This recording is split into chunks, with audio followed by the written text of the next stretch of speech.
মূল যেটা উদ্দেশ্য সেটা হচ্ছে যে নির্বাচন কমিশনের কাজকে গতিশীল করা এবং একে আরো এম্পাওয়ার করা। আর একটা হচ্ছে যে আরেকটা লয়ের উদ্দেশ্য হচ্ছে যে নির্বাচন কমিশনে যারা দায়িত্ব পালন করেন নির্বাচন কাজে তাদের কাজের অ্যাকাউন্টেবল করা এবং তাদের শাস্তির বিধান রাখা। আগে যেরকম শাস্তির ক্ষেত্রে অনেক পুরো বিষয়টা স্পষ্ট ছিল না।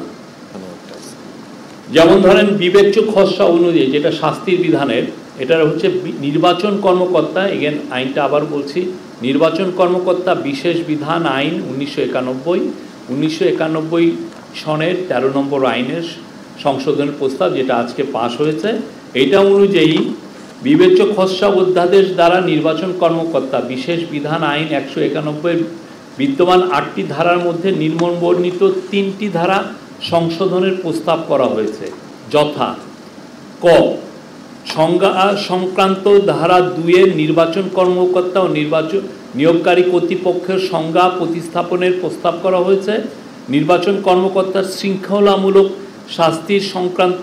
শাস্তি সংক্রান্ত ধারা 5-এর উপধারা 1, 2, 3, 4 প্রতিস্থাপন এবং নতুন উপধারা 5, 6, 7 সংযোজনের প্রস্তাব করা হয়েছে এবং গ দ্বন্দ্ব সংক্রান্ত ধারা 6 প্রতিস্থাপনের প্রস্তাব করা হয়েছে।